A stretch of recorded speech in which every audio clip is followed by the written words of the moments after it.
Ah, Final Fantasy. You always reach my heart, no matter how many highs and lows you've done over the years.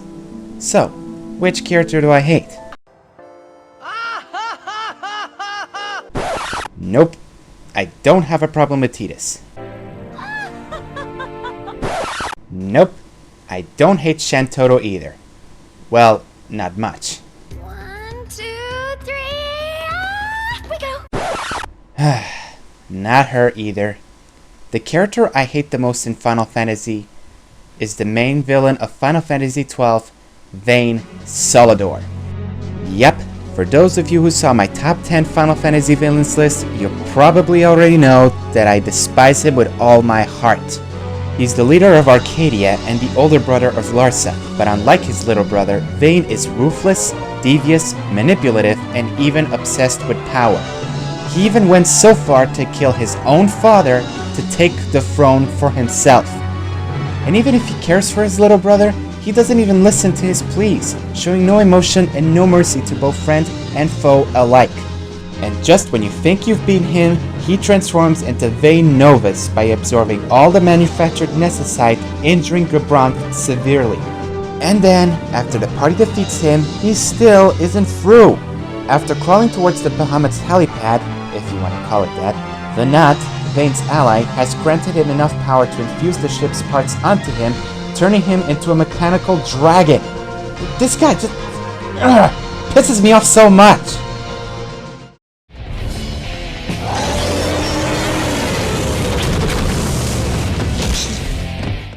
Here's a game that everyone I know has played, but I didn't have the chance to until recently. Shadow of the Colossus. As soon as I played it, I was amazed by this game's environment and its colossal creatures that you face in the game. That leads us to this demonic creature, Dorman. Oh boy, here we go. As soon as you start the game, Wonder, the game's protagonist, wanted to revive his special friend Mono, who died from a cursed fate that left the player to figure out on his own. Then he meets Dorman, and makes a deal with him. Defeat the 16 Colossi, and Mono will be resurrected. As Wonder defeats each Colossi, dark tendrils stab through him, and then he's transported back to the altar. After all the Colossi has been defeated, Wonder became a demon himself, and as he was getting killed by the ones after him, Mono was still dead, assuming that Dorman broke the deal. Then Dorman proceeds to take Wonder's body, resurrect it, and attempts to kill the pursuers. Dorman has been using you throughout the entire game in order for you to kill the other Colossi so that he could be revived after his power was separated into 16 parts. And this is why you should never make deals with the devil. And the worst part about this is that Dorman actually does keep his part of the deal and Mono was resurrected, without Wonder to see it happen now that he has become a frail horned baby. Sadistic and ruthless, Dorman cannot be trusted.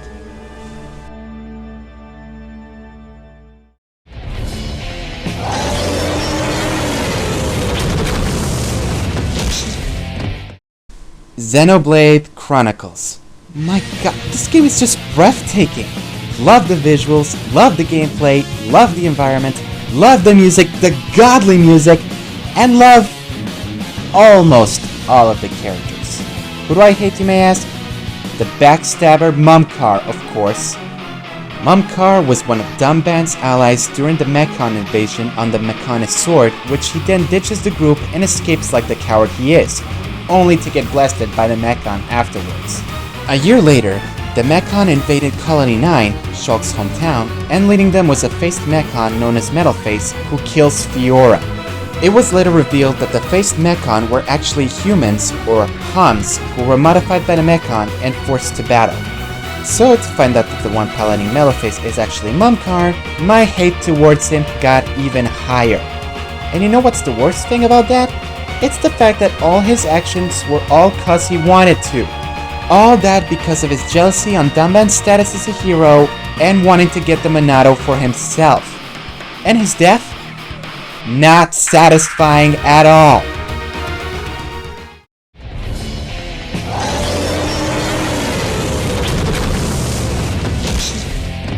Let the final battle begin!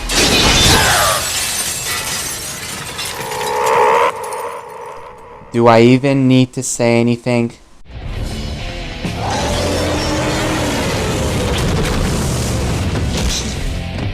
If there's one thing I hate in this world, it's someone who manipulates, abuses, or forces other people for his evil purposes.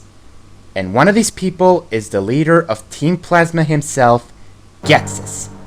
At first I was gonna like this guy for originality, freeing Pokemon from their trainers.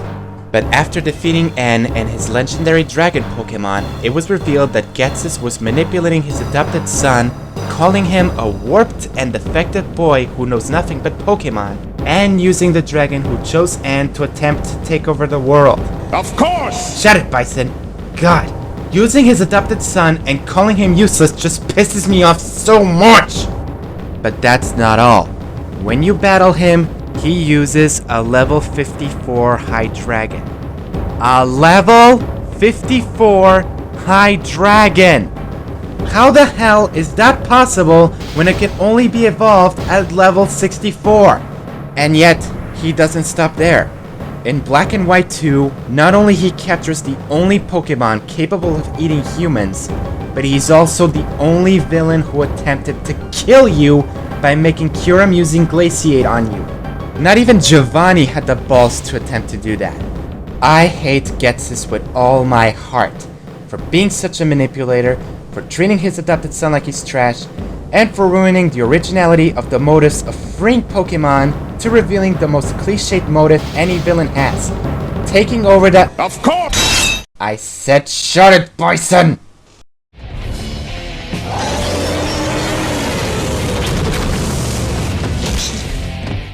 Getsis may be a manipulative bastard, but let me tell you something. He's nothing compared to this guy, Christoph Gavin. He's the ultimate manipulator, and I understand perfectly why the Green Scorpion hates him so much. Christoph is a defense attorney who wanted to defend Zach Romarie for the murder of his master, but was refused by Zach himself, because he knew he couldn't be trusted after a game of poker in which Christoph lost. Instead, Zach accepted Phoenix Wright, who has beaten him in his game. Christoph, enraged, decided to make him pay for refusing his help. In the trial, he decided to have Trucy, Zach's daughter, give Phoenix a forged piece of evidence that Christoph wanted to use in court to win. Then having the forger, Drew Masham, appear in court and explain that he forged the evidence, making Phoenix lose his attorney badge, never to defend in court again. And he didn't stop. For the next 7 years after the disappearance of Zach Romarie, he stalked Phoenix and the Mashams, trying to befriend them and make sure they don't get suspicious of him. 7 years later, he found and killed Shady Smith, who was Zach Romarie in disguise, and Wright was tried for murder, but was later found out in Apollo's first trial that Christoph's the murderer, falling from grace. Even still, Christoph left a poison stamp and nail polish in Drew Masham's place, and Drew used that same stamp to send a letter to him and died of poisoning 15 minutes later in an interview. Vera, Drew's daughter, was found accused of murder, and in mid-court she bit her nails, which is a habit of her of being so nervous, and the poison started to take effect, and she was rushed to the hospital. Phoenix convinced the court to test the jury system, in which Apollo, the judge, and even Clavier, Christoph's brother, agreed.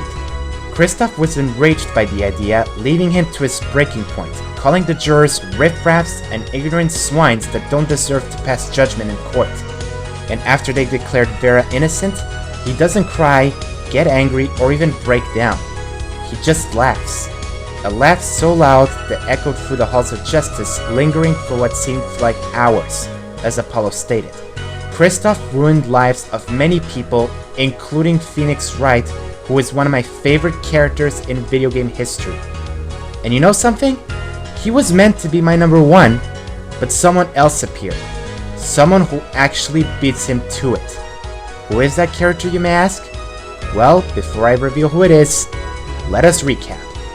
Number 15, Azazel. Number 14, Vega. Number 13, Count Douchebag. Vega! It's Vega, you idiot! Whatever! Number 12, Larxene. Number 11, Black Doom. Number 10, Dagon.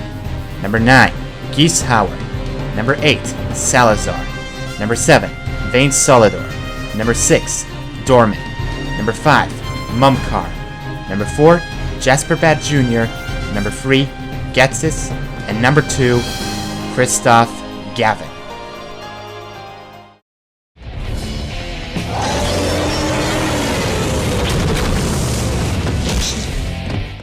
Now you're asking the biggest question of all. If Christoph Gavin isn't my number 1 most hated character, who is? Well, it's a character that deserves all my hate and won't be shown any good comments from me. And that character is Makoto from Blade. Wait a second. I don't hate Makoto. She's my favorite character in the series. Who the hell changed the script?